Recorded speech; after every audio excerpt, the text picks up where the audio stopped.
Dalam nama Bapa dan Putra dan Roh Kudus, amin. Allah Bapa kami, sabdamu adalah pelita, penuntun langkah kami dan obat penyuluh jalan kami.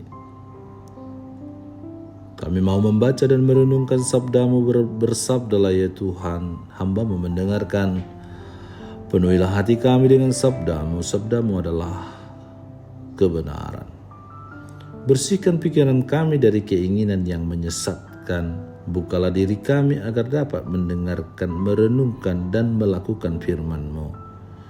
Dengan pengantaran Kristus Tuhan dan Penyelamat kami. Amin. Tuhan bersamamu dan bersama rohmu. Inilah Injil suci menurut Lukas. Dimuliakanlah Tuhan.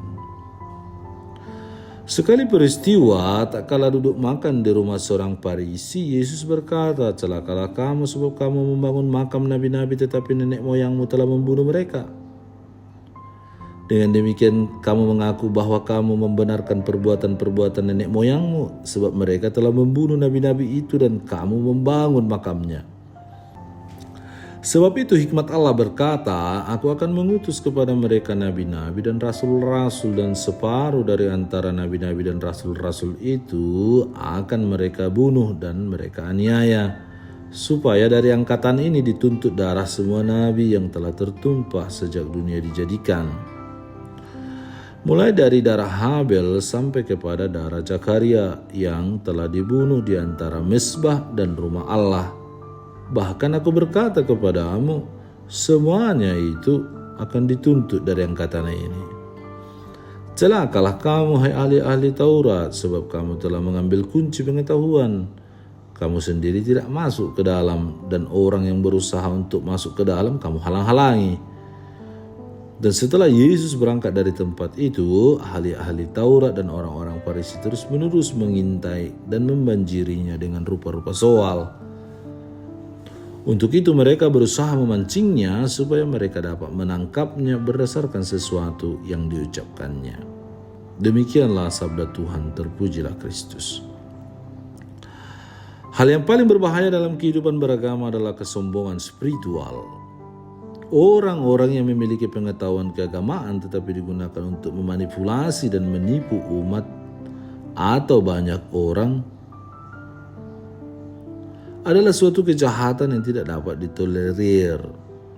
Atau bisa juga seorang yang bekerja di pemerintahan, yang tahu selak-beluk aturan pemerintahan, tetapi tidak menggunakan aturan itu untuk mensejahterakan rakyat, tetapi untuk sesuatu yang tidak baik. Pintar berkata-kata. Ada juga yang menggunakan pengetahuan keagamaan untuk memperkaya diri, bahkan menimbulkan efek kekacauan di tengah masyarakat akibat tafsiran dan ajaran yang menyesatkan atau membingungkan. Atau dalam pemerintahan bisa saja kita sebut orang yang memperkaya diri dengan korupsi, mengatasnamakan agama. Tidak jarang orang-orang ini memusuhi ahli agama lain atau yang seagama apabila memiliki tafsiran ajaran agama yang berbeda dengan yang mereka yakini. Dalam Injil hari ini kita mendengar Yesus mengecam dan mengutuk ahli-ahli Taurat. Kepada mereka Yesus bersabda, celakalah kamu hai ahli-ahli Taurat, sebab kamu telah mengambil kunci pengetahuan, kamu sendiri tidak masuk ke dalam, dan orang yang berusaha untuk masuk ke dalam kamu halang-halangi. Perkataan ini tidak menjadikan mereka sadar dan bertobat, tapi membuat mereka justru mencari cara bagaimana menangkap Yesus. Apa yang dilakukan para ahli Taurat tidak hanya menyombongkan pengetahuan untuk diri mereka sendiri, mereka mengklaim sebagai satu-satunya penafsir kitab suci.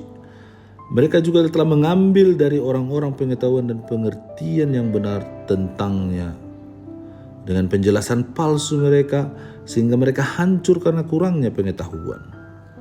Dan dari situlah datangnya kelaparan mendengarkan firman. Mereka telah mengaburkan arti yang sebenarnya dari firman Allah. Saudara dan saudari terkasih, firman Tuhan hari ini berlaku untuk semua umat Tuhan. Sebab kita memiliki agama. Kita orang yang beragama. Kita pengajar, kita memiliki tugas dan kuasa itu karena telah dibaptis. sebagai nabi, sebagai raja, sebagai pemimpin di keluarga, di tempat kita bekerja, di pemerintahan, di masyarakat. Tetapi pengetahuan dan spiritualitas kadang tidak sejalan. Padahal yang diharapkan adalah jika kita orang yang beriman, yang mengakui Yesus, maka kehidupan kita harus menjadi pribadi yang jauh lebih rendah hati, lebih baik sebagai agen kebaikan Allah.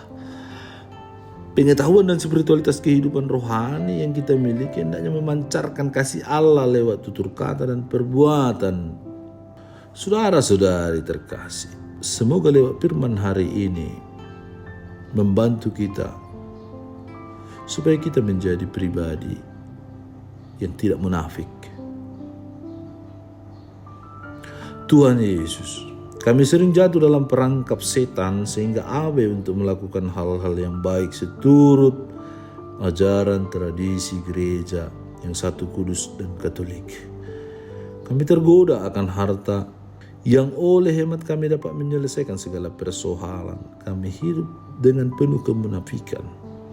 Ampunilah kesalahan dan dosa kami, teguhkanlah iman kami agar selalu mengandalkan Engkau dengan mempersembahkan seluruh diri kami dan apa yang kami miliki kepadamu, dan menjadikan kami berkat untuk sesama. Engkau kami puji kini dan sepanjang segala masa. Amin.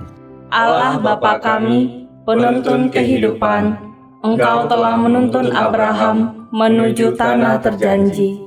Engkau juga menuntun bangsa Israel menuju tanah Yerusalem melalui tangan Musa. Kini kami umat-Mu keuskupan Padang sedang berjalan bersama dalam sinode kefikepan menuju keselamatan yang Engkau janjikan dalam diri Putra-Mu Yesus Kristus. Tuntunlah peziarahan hidup kami dengan kuasa Roh Kudus-Mu, agar kami tetap tabah, sabar dan setia menghadapi kesulitan dan tantangan hidup. Bimbinglah kami supaya mampu berjalan bersama, saling meneguhkan dalam iman, harapan, dan kasih. Bunda Maria, doakanlah kami putra-putrimu sepanjang sinode kefikepan ini berlangsung. Ya Bapa, Engkau kami sembah dan muliakan, kini dan sepanjang masa. Amin. Tuhan bersamamu dan bersama rohmu. Semoga saudara sekalian dilindungi, dibimbing dan diberkati oleh Allah yang Maha Kuasa, Bapa dan Putra dan Roh Kudus. Amin.